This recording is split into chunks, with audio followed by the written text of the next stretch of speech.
अस्सलाम वालेकुम वरहमतुल्लाहि वबरकातुहू।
अस्सलाम वालेकुम वरहमतुल्लाहि वबरकातुहू। क्या आवाज़ आ रही है मेरी?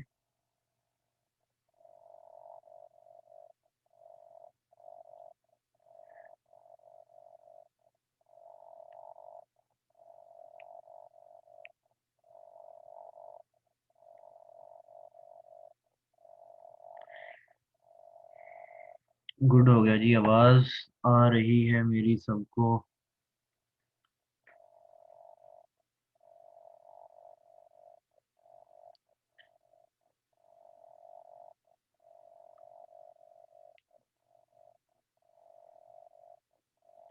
आ जाएं यार, आ जाएं, जल्दी जल्दी सारे लोग आ जाएं, फिर शुरू करें।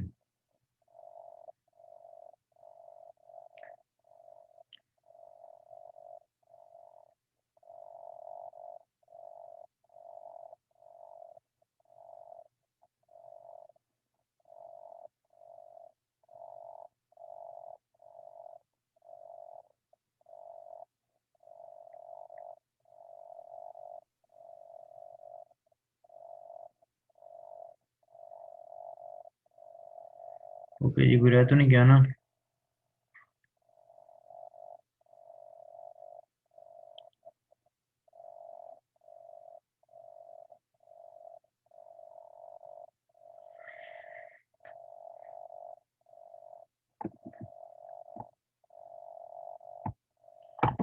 क्यों भाई, करें शुरू फिर? बता दें, शुरू करते हैं फिर इंशाल्लाह।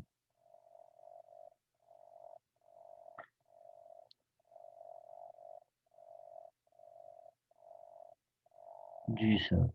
अच्छा जी, यहाँ हम क्वेश्चन से शुरू करते हैं। जो मेरे पास जो क्वेश्चन आए हुए हैं उनसे देखते हैं।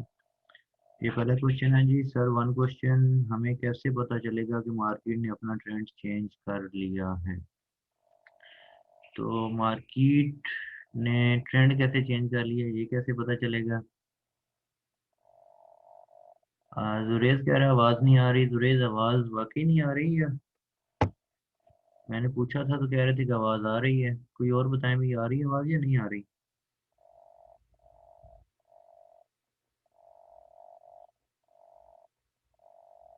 ये शहजी म्यूजिक है कोई, वो कह रहा है कि आवाज आ रही है।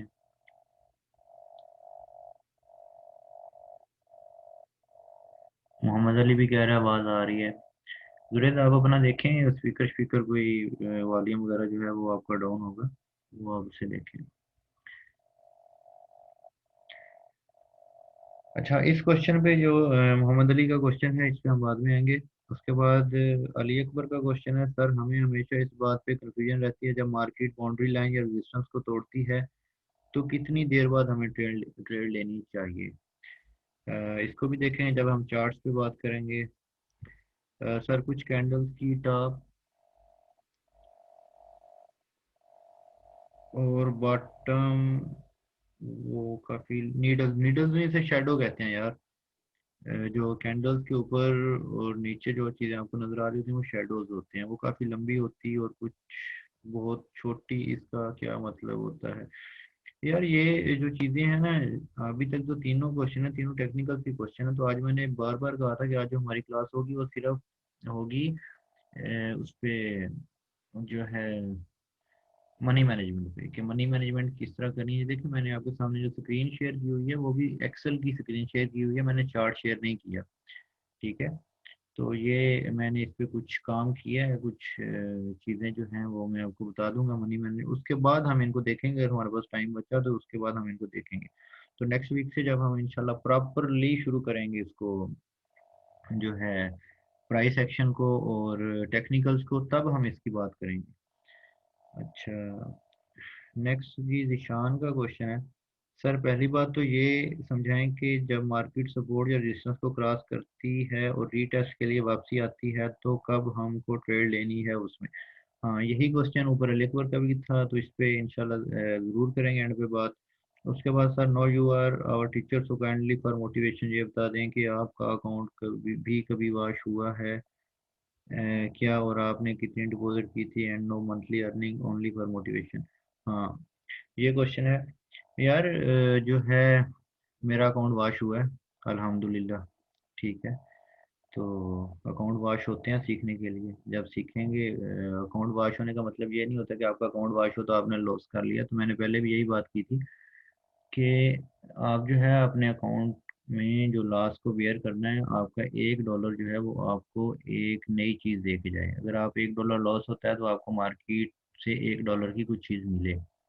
ठीक है, फिर जाके जो है वो आप उसे लॉस नहीं कहते, उसे सीखने के अमल से गुजरना कहते हैं। अगर आपके $100 लॉस होते हैं तो इसका मतलब आपने मार्केट से 100 नई चीज़ें जो है वो सीखी हैं।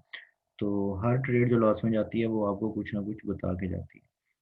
तो इसलिए अकाउंट वॉश हुआ है जी, ज़रूर वॉश हुआ है अकाउंट। ठीक है, उसके बाद ये बताएं सर के एनालिसिस हम H4 में किया तो ट्रेड किस टाइम फ्रेम में लेनी है, 30 मिनट या H1 में? हाँ, तो एनालिसिस जो है वो H4 में किया है, और ट्रेड, यार ये ठीक है, 30 मिनट में भी ले सकते हैं और H1 में भी ले सकते हैं। जिस तरह को 30 मिनट में ले लें आपको एंट्री ज़्यादा मिल जाती हैं, H1 में लेंगे तो कम मिलेंगी, H4 में लेंगे तो उससे कम मिलेंगी। अच्छा, और क्या कैंडलस्टिक सपोर्ट एंड रेजिस्टेंस के दौरान असर रखती हैं या नहीं? जी रखती हैं, ज़रूर रखती हैं। ये पैटर्न जो हैं, ये कैंडलस्टिक फॉर्मेशन जो हैं, ये ज़रूर असर रखती हैं। और मनी मैनेजमेंट के बारे में भी बताएं, जो लोग अकाउंट वॉश करवा चुके हैं वो कुछ सीख सकें। जी, आज सारा का सारा लेक्चर जो है वो मेरी पूरी कोशिश होगी, जो आज का सारा लेक्चर होगा, ये मेरी पूरी कोशिश होगी कि हम मनी मैनेजमेंट को ही डिस्कस करें, और इससे रिलेटेड जितने भी क्वेश्चन होंगे इसी दौरान जो है वो मैं आपको आंसर करूंगा। And one more question sir, के ब्रोकर चोरी कैसे करते हैं, कैसे सब ब्रोकर चोर होते हैं? जी नहीं, जो है इसमें जो चीज़ें हैं वो थोड़ी सी हिडन होती हैं। ठीक है, तो इस पे भी हम इंशाल्लाह बात कर लेंगे। तो सबसे जो हमारा आज का मेजर टॉपिक है वो जी मनी मैनेजमेंट है। तो हम मनी मैनेजमेंट को लेके ना आज चलेंगे। अभी तक जो है जितने भी क्वेश्चन मिले हैं उनमें से ज़्यादा टेक्निकल्स के क्वेश्चन थे। तो मैंने ये बात पहले भी बताई थी कि आज का जो हमारा पूरे का पूरा लेक्चर होने जा रहा है वो मनी मैनेजमेंट पे होने जा रहा है। तो इसीलिए मैंने आपको जो है वो सामने एक्सेल की शीट जो है वो शेयर की हुई है। तो इसी शीट पे हम इंशाल्लाह काम करेंगे। सबसे पहले इस कॉन्सेप्ट को समझना है कि मनी मैनेजमेंट जो है वो कैसे की जाती है, ये सारी चीज़ें कैसे हैं। ठीक है, उसके बाद जो है यकीन माने अगर आप मनी मैनेजमेंट को लेके चलेंगे, ठीक है, तो आपका अकाउंट जो है वो कभी वॉश नहीं होगा। ये कंफर्म और गारंटीड बात है, आपका अकाउंट कभी वॉश नहीं होगा। और जो बंदा मनी मैनेजमेंट को लेकर नहीं चलता उसका अकाउंट जो है वो सिक्योर हो सकता है, लेकिन मेरे नहीं ख्याल कि वो ज़्यादा देर सिक्योर रहता है। तो एज अ बिगिनर जो है चीज़ें वो हम क्या करते हैं, 50-100 डॉलर से वो स्टार्ट लेते हैं। तो 50-100 डॉलर में कोई मनी मैनेजमेंट नहीं होती। 50-100 डॉलर में कोई मनी मैनेजमेंट नहीं होती। अगर आप स्टैंडर्ड अकाउंट पे 50 या 100 डॉलर से ट्रेड करते हैं तो आपकी कोई मनी मैनेजमेंट नहीं है, आपके अकाउंट वाश होने के चांसेस जो हैं वो 90% हैं। ठीक है, कम से कम जो है, अगर आप मनी मैनेजमेंट के हिसाब से ट्रेड करना चाहते हैं तो आपके पास स्टैंडर्ड अकाउंट में $700 होने चाहिए, 700 USD।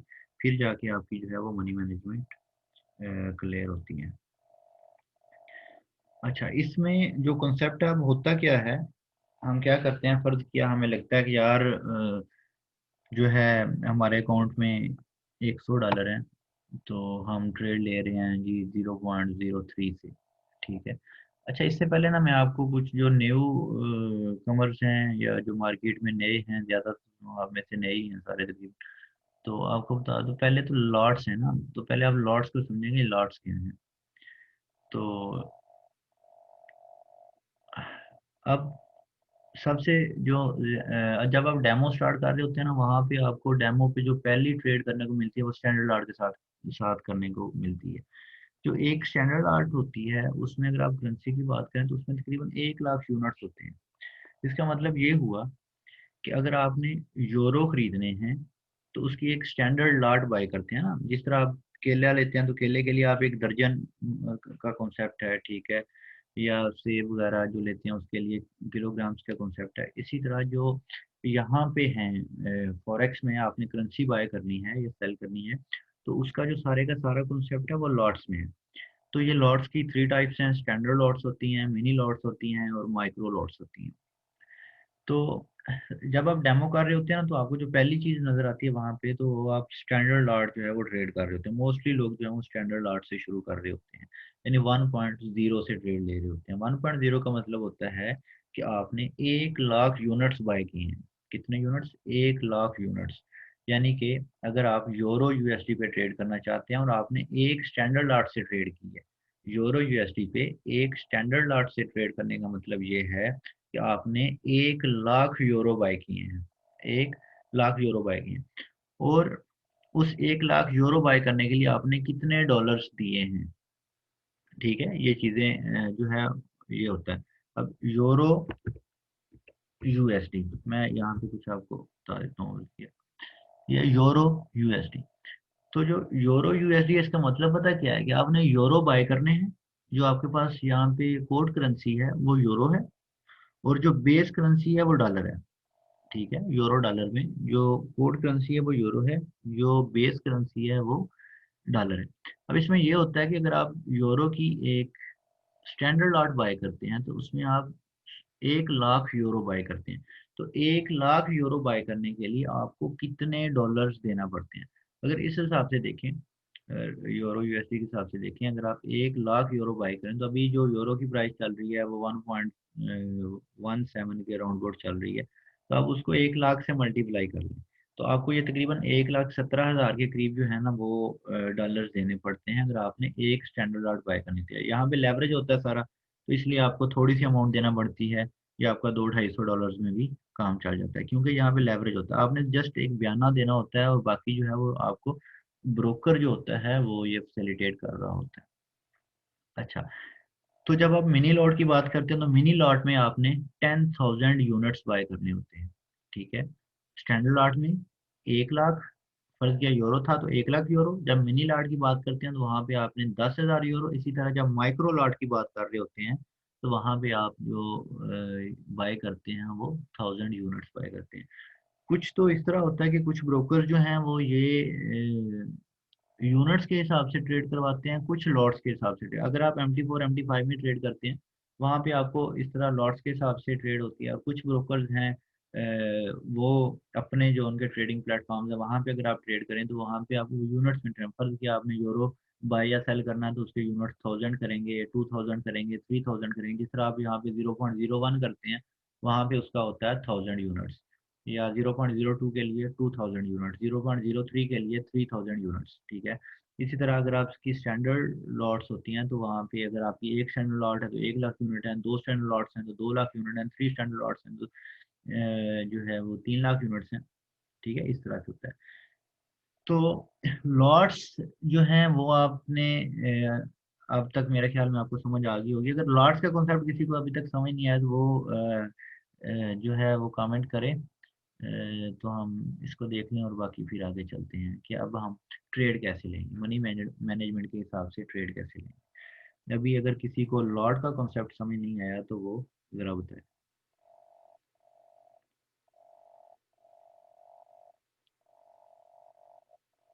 यहाँ तक किसी को अगर कोई कन्फ्यूजन है लॉट्स की तो वो बताए। ये शैजी म्यूजिक, यार ये शैजी म्यूजिक वाला पता नहीं, जो भी बंदा हुआ यार ये ग्रुप में बता दीजिएगा कि ये कौन सा बंदा है, ठीक है, मुझे इसकी वो क्लेरिफिकेशन नहीं हुई कि ये मेरे ध्यान में नहीं आ रहा कि ये कौन सा बंदा हो सकता है। ये अपना नाम बता दे तो मैं उसको उसके नाम से बुलाऊं फिर। बाकी बता दें जी, अली अकबर और अहमद गुरेज और जो दूसरे लोग शामिल हैं। कोई बात नहीं जी। अच्छा जिशान है जी, जिशान माशाल्लाह। जिशान आपको तो आ जाएगी समझ यार, आप तो माशाल्लाह कुछ काम कर चुके हैं पहले भी। ये जो न्यू हैं बिल्कुल मैं उनसे ज़रा पूछ रहा हूँ, आपके लिए तो ये बहुत ही बेसिक चीज़ होगी। अली अमर भी कह रहा है, मोहम्मद अली कह रहा है कि जी ओके सर क्लियर है, ठीक है। चलें जी, ठीक हो गया। अच्छा, अली अकबर भी कह रहे हैं आ गई है समझ सर, ठीक हो गया जी, ठीक हो गया। तो अब जो है, अब हमने ट्रेड करना है तो जो मैंने अभी आपको पहले बता रहा था कि हम क्या करते हैं, 50 या 100 डॉलर जो हैं वो अपने जो स्टैंडर्ड अकाउंट होता है उसमें डाल लेते हैं। तो स्टैंडर्ड अकाउंट में आपने 50 100 से काम नहीं करना, मैं ये बात आपको बता रहा हूँ, ठीक है। जो अब हमारा जो मनी मैनेजमेंट का प्लान है वो है 1%, ठीक है। तो 1% आपका रिस्क होना चाहिए, ज्यादा से ज्यादा 2% होना चाहिए। इससे ज्यादा अगर आप रिस्क लेते हैं तो आप फेल हैं एज अ बिगिनर, ठीक है। जब आप फुल टाइम ट्रेडर्स हों तो आप 5% तक रिस्क ले सकते हैं, इससे ज्यादा नहीं। मैं फिर भी अलाउ नहीं करता, इससे ज्यादा नहीं।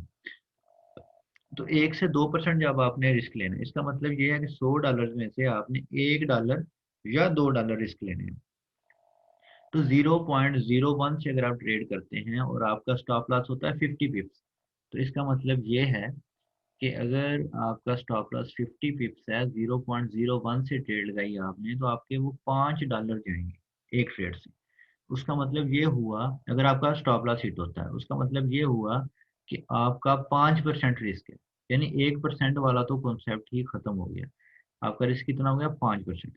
इसी तरह अगर आपके स्टॉप लॉस हिट होते रहे, कोई 50 पिप का स्टॉप लॉस होगा, कोई 70 पिप का स्टॉप लॉस होगा, ठीक है, कोई 30 पिप का स्टॉप लॉस होगा, इस तरह अगर आपके स्टॉप लॉस हिट होते गए, मेरा नहीं ख्याल कि आपके 10 8 10 स्टॉप लॉस हिट होंगे तो आपका अकाउंट बच पाएगा। 10 से 15 अगर स्टॉप लॉस हिट हो जाते हैं, अगर आपकी एज अ बिगिनर एक्यूरेसी ज़्यादा नहीं होती, 50% भी एक्यूरेसी नहीं होती एज अ बिगिनर, तो आप जो है कुछ सीख नहीं सकेंगे मार्केट से। आपके 10 15 ट्रेड्स करेंगे और आपका अकाउंट वॉश हो जाएगा, ठीक हो गया। तो 0.01 भी मोहलक है। 100 डॉलर के अकाउंट के लिए अगर आप बात करें तो 0.01 की जो लॉट साइज है ये भी मोहलक साबित होती है। तो आपने, इसलिए मैं कहता हूँ कि आप 100 डॉलर से स्टैंडर्ड अकाउंट में काम ना करें। अच्छा, इसका जो मनी मैनेजमेंट प्लान है वो ये है, मैं आपको बता देता हूँ। अगर आप 1% से ट्रेड करेंगे तो आपके पास क्या हिसाब किताब होगा, क्या लॉस है। अगर आपकी टोटल इक्विटी, यहाँ पे मैंने 1000 कर देता हूँ, अगर आपकी टोटल इक्विटी 1000 डॉलर है, ठीक है, और चलें ये ज़्यादा 100 वाले और ज़्यादा होते हैं तो मैं 100 कर देता हूँ, ठीक है। तो आपकी इक्विटी जो है वो 100 डॉलर है, तो आपने इसका 1% लेना है। तो अगर हमने 100 का 1% निकालना हो तो कैसे निकालते हैं, 100 मल्टीप्लाई 1/100, यही फार्मूला होता है। तो ये $1 आता है। तो आपने क्या करना है, इसका 1% जो है ये आएगा। 1% इक्विटी आपने रिस्क पे लगानी है। तो इसके बाद आपका, आपने अपना स्टॉप लॉस जो है वो काउंट किया होता है, आपका फर्ज किया, आपका स्टॉप लॉस जो है वो है 50 पिप्स। तो आपने जस्ट क्या करना है, ये जो आपकी इक्विटी है, परसेंटेज ऑफ इक्विटी जो है वो आपकी, वो जो $1 है उसको आपने अपने स्टॉप लॉस पे डिवाइड करना है, ठीक है। तो इसको जो है वो आपने इस वाले को 1 को डिवाइड कर देना है अपने स्टॉप लॉस पे। फर्ज किया, वो आपका स्टॉप लॉस है 50 पिप्स, ठीक है। तो ये आपके पास आंसर आ गया 0.02, ठीक है। ये आपका ट्रेड साइज नहीं है, ठीक है, ये आपका आंसर आ गया। तो इस जो आपका ये आंसर आया 0.02, इसको आपने मल्टीप्लाई करना है अब पिप वैल्यू से। जो आपकी पिप वैल्यू हो उससे आपने इसे क्या करना है, मल्टीप्लाई। अब पिप वैल्यू जो है ये मैंने अगर आप स्क्रीन पे देख रहे हो, ये सब के पिप वैल्यूज जो हैं वो मैंने यहाँ पे दे दिए हैं। ठीक है, स्टैंडर्ड लॉट के लिए, मिनी लॉट के लिए और माइक्रो लॉट के लिए। ठीक है, अगर आप माइक्रो लॉट से मतलब 0.01 वाली से ट्रेड करना चाहते हैं तो उसमें ये आपके पास हैं। तो फर्क ये मैं यहाँ पे कहता हूँ कि यूरो यूएसडी का जो है, या आजी यूएसडी का, या जीबीपी यूएसडी का, ठीक है, इनका जो है वो जो पिप वैल्यू है 0.1 है, 0.1 है। तो आपने इस वाले को मल्टीप्लाई कर देना है 0.1 से।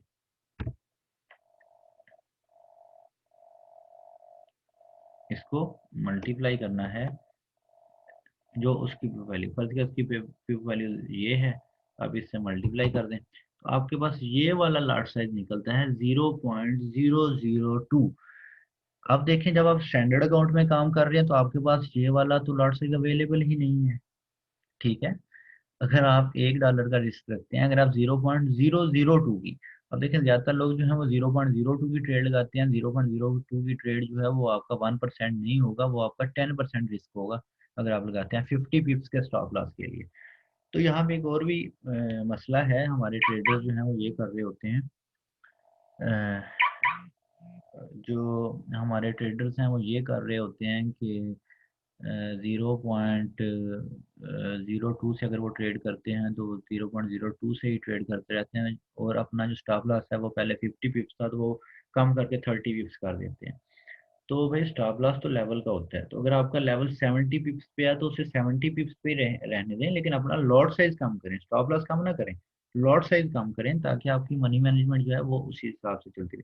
अब यहाँ पे अगर देखें, यहाँ पे मैंने इसमें जो 50 पिप्स का स्टॉप लॉस दिया था, अगर आप 50 पिप्स की बजाय यहाँ पे अगर आपका स्टॉप लॉस होता 70 पिप्स, ठीक है, तो आपके पास जो ट्रेड का साइज आता है वो ये आता है 0.0014, यानी कि 0.001 और 0.002 के दरमियान में जाके आप जो है वो ट्रेड करेंगे। ठीक है, अगर आपका लॉट साइज 0.001, क्या ये $100 पे पॉसिबल है ये लॉट साइज?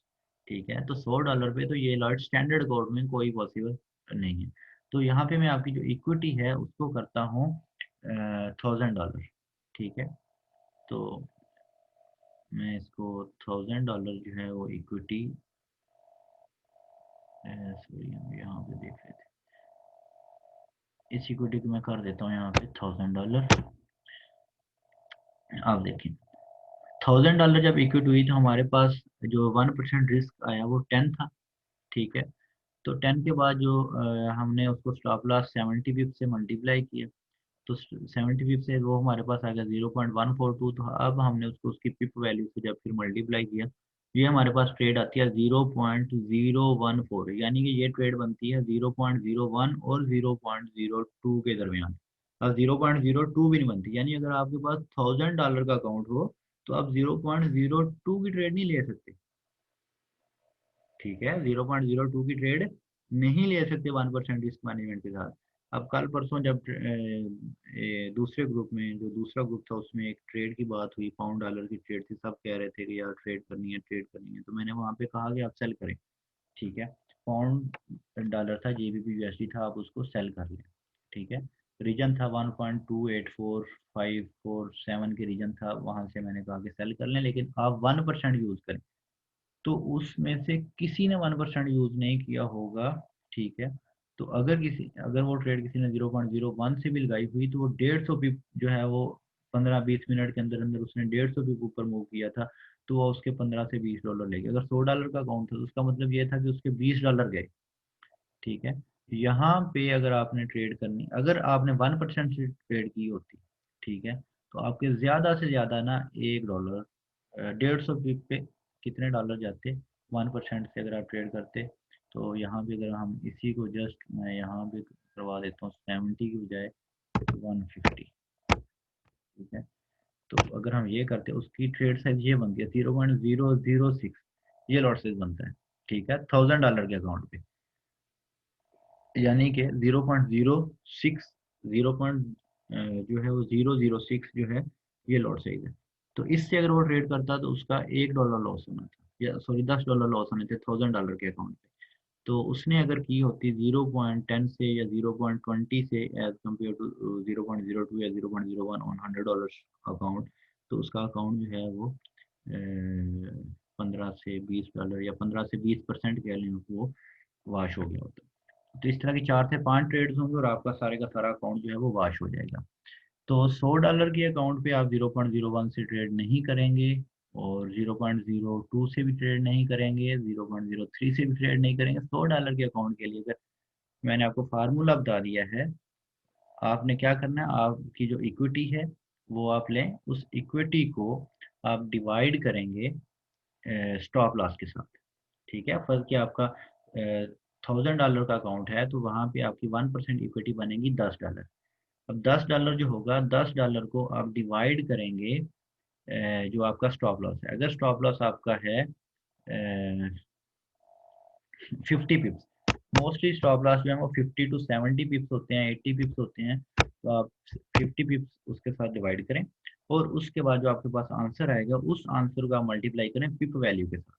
ठीक है, जो पिप वैल्यू है, ये सारी पिप वैल्यूज हैं वो मैंने चार्ट में दे दी हैं, ये मैं बाद में जो है वो शेयर भी कर दूंगा। इसके अलावा अगर आप गूगल पे लिखें कि पिप वैल्यूज ऑफ करेंसीज, ठीक है, तो आपको ये सारी वैल्यूज के चार्ट जो हैं ये गूगल से भी आपको इजीली मिल जाएंगे। इन्वेस्टिंग पे पड़े हुए हैं या किसी दूसरी वेबसाइट्स पे भी पड़े हुए हैं। मैं इसका बाद में आपको कैलकुलेटर ऑनलाइन भी बता दूंगा। आप जस्ट गूगल पे जो है ना वो बेबी पिप्स पे इसका कैलकुलेटर पड़ा हुआ है, वो वहाँ पे आप जस्ट जाके अपना अकाउंट साइज डालें, परसेंटेज डालें, तो आपको बता देगा कि आपने कितनी लॉट लेनी है। ठीक हो गया। तो ये सारी की सारी जो है इसकी ये मौजूद है। अब इसका हल क्या है जी? अब $100 वाला जो बंदा है वो क्या करे? ठीक है, जो जिसका अकाउंट $100 का, क्या वो ट्रेड ना करे? जिसका अकाउंट $50 का है, क्या वो ट्रेड ना करे? तो मैं ये कहता हूँ, अब देखिए ना, अगर 1% से आप ट्रेड कर रहे हैं तो आपका कम से कम, अगर आपकी लगातार 100 ट्रेड्स, $100 वाले बंदे को कह रहा हूँ, अगर उसकी 1% से कर रहा है, 100% वाश होते हैं, उसकी 100 ट्रेड्स गलत होनी चाहिए, फिर जाकर उसका अकाउंट वाश होगा। तो 50-100 वाला जो है ना वो कमाने के लिए ना है। अगर वो कहते हैं मैं 50-100 डाल के कमाने के लिए आता हूँ, तो वो कमाने के लिए बिल्कुल ना है। 50-100 वाला सिर्फ सीखने के लिए है। ठीक है, जब वो सीख जाएगा उसके बाद वो उनसे कमा सकते हैं, इसके अलावा नहीं कमा सकता उनसे। ठीक है, जब वो सीखने के बाद कमा सकता है, इससे पहले नहीं कमा सकता। जो 50-100 वाला है वो सिर्फ और सिर्फ जो है वो सीखने की गरज से है। तो सीखने के लिए अगर उसको 1 माह उस अकाउंट को अपने को बचा सकता है ना, 1 माह के लिए अपने अकाउंट को बचा सकता है वो, तो उसका मतलब ये वो काफ़ी हद तक सीख जाएगा, काफ़ी हद तक जो है वो सीख जाएगा। तो मनी मैनेजमेंट पे ये जो चीज़ है, तो इसका फिर दूसरा जो हल है वो ये है कि आप सेंट अकाउंट बनाएं। जिन लोगों के सेंट अकाउंट नहीं है वो, उनको मैंने शायद बता भी दिया था, लिंक भी दिया था इसका FBS का, कि आप FBS पे अपना सेंट अकाउंट बना लें। ठीक है, तो वो अपने सेंट अकाउंट्स जो हैं वो क्रिएट करें, सेंट अकाउंट्स में डिपॉजिट करके काम करें। अगर आप $100 इक्विटी है अगर आपकी, तो सेंट अकाउंट जो है उसको कितना शो करेगा? सेंट अकाउंट में अगर बात करें तो सेंट अकाउंट जो है उसको $100 को $10,000 शो करता है। ठीक है, तो आपकी $10,000 की इक्विटी होती है। तो $10,000 की जो इक्विटी जब आपके पास आएगी, तो उसमें आप देखें, मैं आपको बता देता हूँ उसमें आपका मनी मैनेजमेंट प्लान कैसे बनेगा। ठीक है, 10,000, तो 10,000 मल्टीप्लाइड बाय 1/100, ये आपके पास जो बनेगा, सॉरी मैंने फार्मूला नहीं लगाया, तो ये आपके पास $100 रिस्क बनता है। ये 100 बेसिकली सेंट्स होते हैं। ठीक है, जो आपका अकाउंट USD में शो हो रहा होता है, तो आप उसके साथ आगे सी शो हो रहा है, USDC इस तरह शुरू हो रहा है, ताकि वो सेंट्स में आपको मिले। तो ये 100 सेंट्स होते हैं, ये आपका जो है वो रिस्क बनता है। तो आप 10,000 पे आपके पास 100, फर्ज किया $10,000 लेके चलते हैं, तो $10,000 पे आपको 100 जो डॉलर्स हैं वो रिस्क में जाते हैं। अब आपके पास जो आंसर आया है, इसको आपने डिवाइड करना है स्टॉप लॉस से। फर्ज किया आपका स्टॉप लॉस जो है वो 50 पिप्स है। ठीक है, तो आपने इस वाले आंसर को डिवाइड कर देना है 50 पिप्स से। ठीक है, अगर आपका स्टॉप लॉस जो है वो 50 पिप्स है, तो आपने इसको डिवाइड कर देना 50 पिप्स। अब आपके पास आंसर आ गया 2। ठीक है, इसको आपने मल्टीप्लाई करना है पिप वैल्यू से, इस वाले को पिप वैल्यू से। पिप वैल्यू फर्ज किया है, यूरो की है या जीबीपी यूएसडी की है, पाउंड डॉलर की 0.1 है, इससे मल्टीप्लाई करना है। इससे मल्टीप्लाई करने के बाद ये वाला जो है 2 को मल्टीप्लाई करना है 0.1 से। आपके पास ये वाला आपके पास आंसर है 0.02। ठीक है, तो आप 0.20 की ट्रेड लेंगे। 0.2 से मुराद ये है कि आप 0.20 की ट्रेड लेंगे। ठीक है, सेंट अकाउंट में आप 0.20 की ट्रेड लेंगे। अगर आपका स्टॉप लॉस जो है वो कितना होता है, 50 पिप्स होता है। ठीक है, अगर आपका स्टॉप लॉस जो है 50 पिप्स है तो आप 0.20 की ट्रेड लेंगे। अगर आपका स्टॉप लॉस 70 पिप्स है तो आप ट्रेड लेंगे 0.1428, यानी 0.14 या 0.15 की आप 0.14 या 0.15 इसकी आप ट्रेड लेंगे। ठीक है, आप मैं गारंटी देता हूं, अगर आप इस तरह ट्रेडिंग करते हैं, अगर आप इस तरह से ट्रेडिंग करते हैं, इस मनी मैनेजमेंट के प्रोग्राम को फॉलो करते हुए, आप 1 साल भी लग रहे हैं अपने अकाउंट को लेके, 1 साल भी लगे रहे हैं तो आपका अकाउंट वॉश नहीं होगा, ये मेरी गारंटी है। ठीक है, इस मनी मैनेजमेंट को लेके चलें, और हमेशा आपका जो रिस्क है वो 1% या 2% होने, इससे ज़्यादा नहीं होना चाहिए। अगर आप 2% रिस्क पे काम करेंगे तो वो आपके लिए ज़्यादा है। शुरू में आप 1% से काम करें, ताकि आपकी 100 ट्रेड्स गलत हों तो फिर जाके आपका अकाउंट वाश हो। ये ना हो कि आपने 2-4 ट्रेड्स गलत हुई हैं तो आपका अकाउंट वाश है, तो अगली ट्रेड करने से बैठे हुए हैं। ठीक है, तो ऐसा नहीं होना चाहिए। अगर आपकी ट्रेड्स जो हैं वो 100 ट्रेड्स रॉन्ग होती हैं तो आपका अकाउंट वाश होता है। ठीक है, तो जस्ट जो है वो 1% से काम करें, इससे ज़्यादा जो है काम ना करें। ठीक है, और स्टॉप लॉस जो है वो तकरीबन 50 to 70 पिप्स स्टॉप लॉस होता है। तो अच्छा, अब जो मैंने आपको बताया था कि इसका जो ऑनलाइन कैलकुलेटर है वो भी मैं आपको अभी आपको देता हूँ। ठीक है, आपको मैं अभी दिखा देता हूँ जो इसका ऑनलाइन कैलकुलेटर।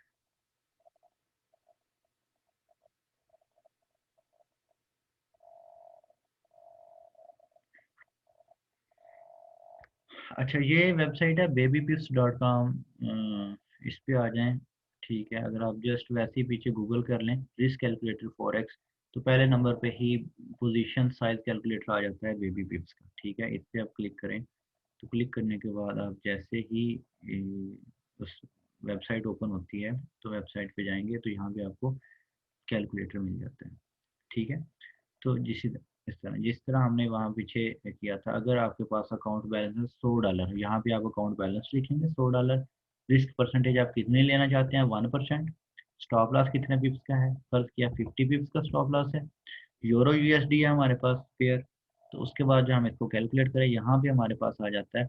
और स्टैंडर्ड की, अगर आपका अकाउंट स्टैंडर्ड है तो स्टैंडर्ड आर्ट्स में देखें तो ये 0.002 बनती है, जो अभी हमने पहले बनाई थी, यानी कि 0.002।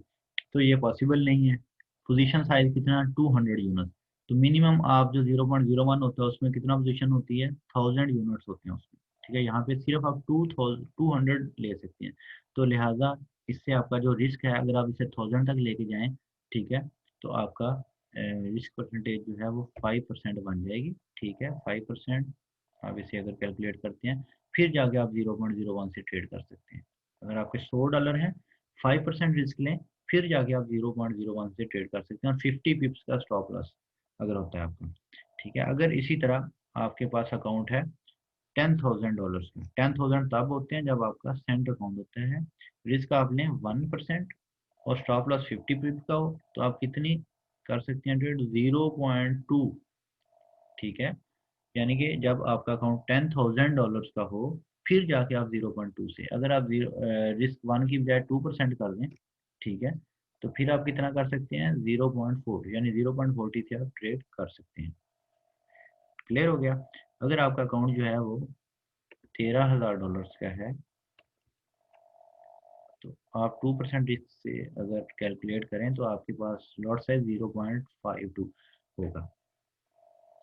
ठीक हो गया, तो ये आप यहाँ से जो है वो कर सकते हैं। अगर यहाँ तक किसी को कोई बात की समझ नहीं आई तो वो बताए, फिर हम किसी और तरफ चलते हैं इंशाल्लाह। अगर यहाँ तक कोई बात किसी को समझ नहीं आई तो ये बता दे, फिर हम जो है वो किसी और साइड पे चलते हैं।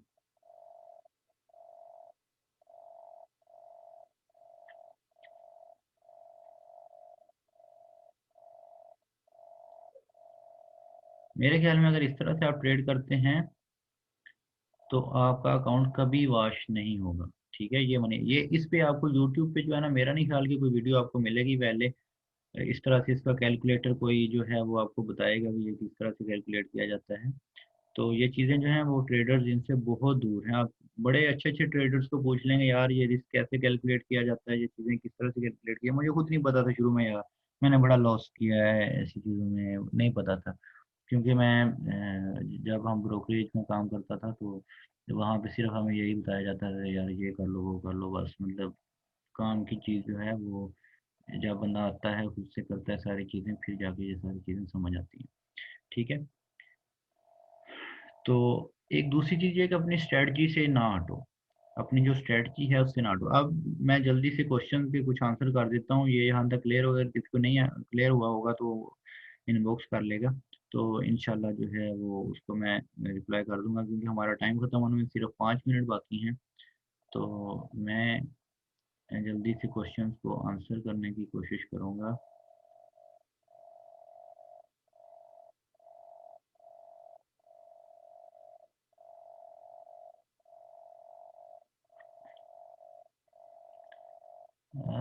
कह रहा, अच्छा ये स्क्रीन जो है वो मेरे पास अभी आपको शो हो रही है। ठीक है, जो है इसकी MT4 है ये। ठीक है, इस पे जो मैंने ये यूरो पाउंड का, यूरो GBP का जो है वो खुला हुआ है चार्ट। तो इस पे आपने ना फॉर्मेशन देखनी है सबसे पहले, जब आते हैं मार्केट में आप फॉर्मेशन, आप यहाँ पे देखें ना, यहाँ पे आपको एक झंडा नजर आ रहा है, ये एक फ्लैग है। ठीक है, इस ये जो है बुलिश फ्लैग है, जैसे ही ये फ्लैग इससे बाहर जो ब्रेकआउट ट्रेडर है, ठीक है, मैं इंशाल्लाह नेक्स्ट पूरी क्लासेस जो इसी पे बनाऊंगा कि आपको स्पोर्ट रेजिस्टेंस को ट्रेड किस तरह से करना है, स्टिक फॉर्मेशन क्या है, किस तरह से काम करते हैं, सारी चीज़ें। अभी टाइम कम है, मैंने आज सिर्फ मनी मैनेजमेंट मैनेजमेंट पे क्लास देने इसलिए किया। ठीक है, तो ये अगर यहाँ से ब्रेकआउट होता है, मुझे देख लेने दें, अगर किसी जगह से कोई ब्रेकआउट हमें मिल जाए प्रॉपर, तो हम उसको मैंने कहीं भी शायद मार्क किया हुआ हो, तो उसके बाद जो है, अब ये देखें यहाँ पे मार्केट ने ब्रेक किया है, ये वाला जो पॉइंट है। ठीक है, यहाँ पे मार्केट ने ब्रेक किया था, ब्रेक करने के बाद क्या हुआ है कि मार्केट ब्रेकआउट हुआ, वापस गई, फिर अब अक्सर ये औकात ये होता है कि मार्केट ब्रेकआउट देती है और उसके साथ अगली कैंडल में ही वापसी हो जाती है मार्केट की, जिस तरह रिसेंटली चला GBP कैड में शायद हो, या GBP कैड में भी हो गया था वैसे, और GBP USD मेरे पास यहाँ पे कहीं खुला हुआ होगा। अब यहाँ पे ये देखें, हाँ, यहाँ पे एक ब्रेकआउट हुआ था,